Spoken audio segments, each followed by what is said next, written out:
Good morning and welcome back to Carnivore Confidential. I'm Dougie the Butcher. Today I want to talk to you about side ribs, pork side ribs, and the difference, these are frozen solid, the difference between the side ribs and the back ribs, and what the heck is that piece right there? Give us a couple hours to thaw these out, and come on back and I'll show you. Thanks for coming out.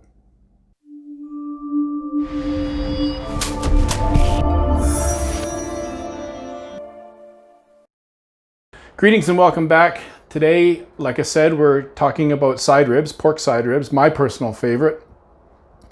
What we've got here is the thawed version of what I showed you downstairs. This is exactly the way it comes out of the package. Tail folded under like that. This is known as a St. Louis cut right here. But when you buy them like I just did, and they were cheap, then the breast portion or the sternum portion right here is also included. Now, a lot of people get pretty upset about this piece. I personally don't. You can cook it off and hand it to your dogs, or you can cook it off and eat it. It does have a lot of cartilage in it, but it does also have a lot of meat. But a lot of people get pretty upset about this. I remember, about 3 or 4 months ago, I got a message from my nephew's wife. I guess that makes her my niece-in-law, I suppose. I'm not sure. Anyway, she took a picture of this exact package, well, the same kind of thing, and asked me, like, what is this? And anyway, like I said, Costco sells them, or used to sell them this way. Now they only sell them this way, as a St. Louis cut. But I bought this from somebody else, and this is the way it comes. So I just wanted to highlight that. Let you know exactly what this piece is, where it comes from. It's like I said, this is the breastbone right here, and these are the ribs that radiate away from the breastbone, and the cartilage portion, as you can see down here, right? So this actually looks like this,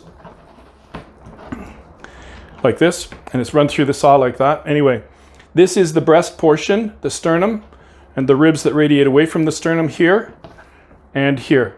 And that's the cartilage bits at the end, and of course the bones at the top. Anyway, just a word about side ribs. I like side ribs a whole lot better than back ribs. The reason for that is because they're always a better value. I find the fat to meat ratio much more appealing. The intermuscular fat and the connective tissue renders itself really, really well to a long cooking time, a long slow cook. Smoking or cooking time on the barbecue. You can't throw these on the barbecue, folks, on a hot flame and expect them to be ready in 20 minutes. You're going to be very disappointed. These things need to be cooked low and slow for a long time. But once that happens, then you're dealing with something really magical. Now, the reason why, again, back to the side rib, the reason why I prefer side ribs over back ribs is this meat right here tends to be much fattier than the meat you find on a back rib. The reason for that is the meat you find on a back rib is the meat off the loin.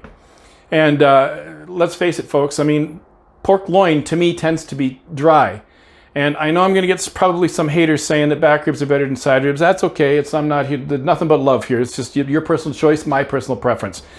But whenever anybody asks me the difference between side ribs and back ribs, I always point out those differences. And I also point out that this is also a better value, always a better value. The meat there's way more meat on these than there are on back ribs, usually. Not always, but usually. And they're always cheaper, and they're almost always on sale. What did I pay for this? I think about $12. Insane.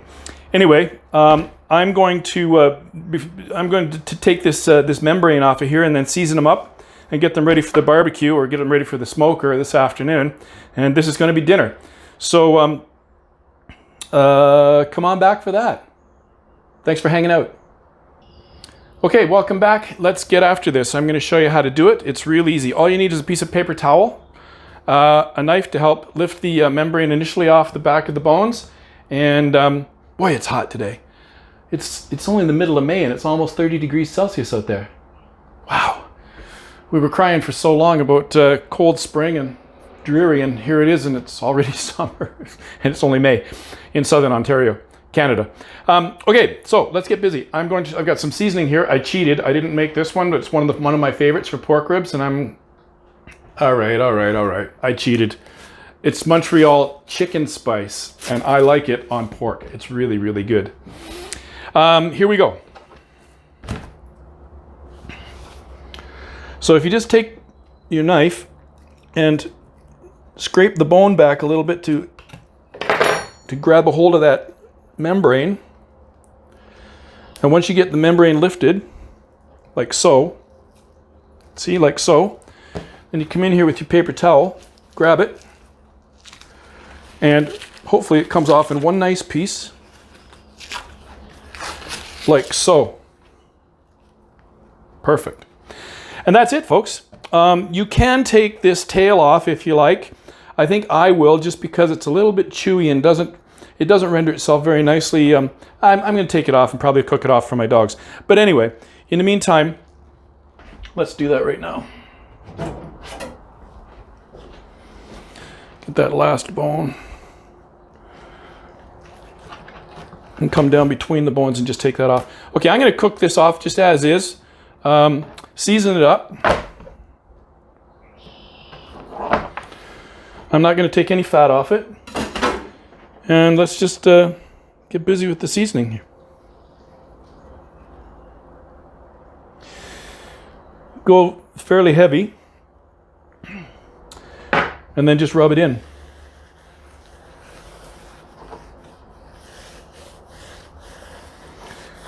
Nice. Now, I know a lot of people like to put mustard on these, and the mustard, believe it or not, doesn't really add anything to the flavor. What the mustard does is it acts as a binder to help the seasoning stick to the pork. And believe it or not, I mean, I was the first time, pardon me, the first time I used mustard on pork as a binder, I was really, really surprised that it didn't, there was no discernible mustard taste at all. None. Zero. So that's that. I'm not going to season these because I think they'll probably end up with my dogs. And I don't want to. They've got, as you can see, as you've seen from my previous videos, I have 2 Dobermans. And beautiful, beautiful dogs. Love them to death. I've had over the course of my life, I've had 7 of them. These are number 6 and number 7. They're mother and daughter, actually.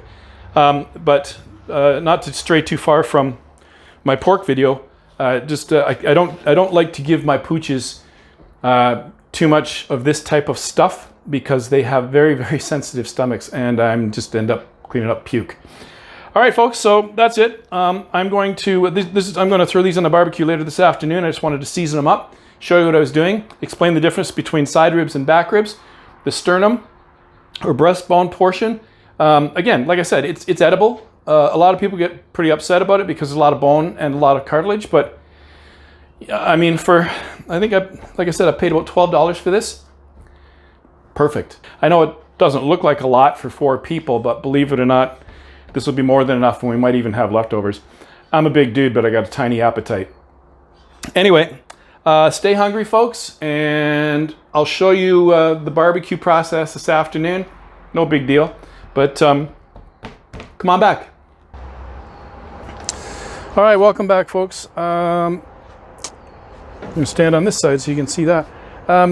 Got the barbecue rocking. It's I got 250 degrees now. I want to keep it around there, so I'm going to turn both these burners off and just leave the one on the other side, perhaps down here.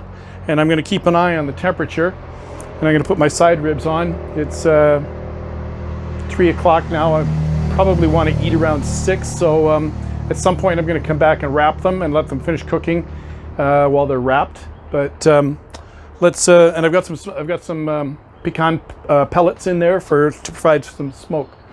So let's get busy.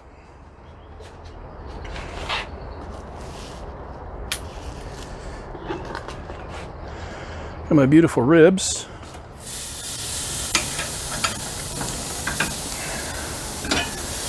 I might be able to put them on that way. I just want to keep them far away from the flame on this side. And these guys I'm just going to throw up here. And the fat here will help to baste my ribs. I'm just going to I'm not really too concerned about how these cook. Like I said, they're probably going to end up in my dog's dish anyway, or at least some of it.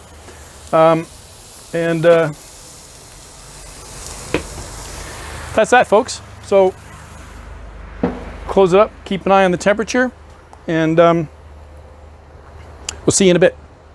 Ciao. All right, got a solid 275. These guys are looking good. Give them a little spritz. I usually use apple cider vinegar and water. I'm just using water today. All right. Stay hungry. All right, I'm gonna cut this short because it started to rain and my camera doesn't like rain. Just wanted to recap what we've done today. We have showcased side ribs, the St. Louis cut, slow cooked, smoked on the barbecue, 250 degrees for about 3.5 hours. I'm gonna spare you the agony of watching me eat these because I'm sure you've seen everybody else do that, but I just wanted to highlight what we've done and how we cooked them. And as you can see, they're beautiful. So 3.5 hours, 250 degrees. Like I said, please like and subscribe to my new channel. I really appreciate your support. Thank you so much for dropping by, and stay hungry, carnivores. We'll see you next week.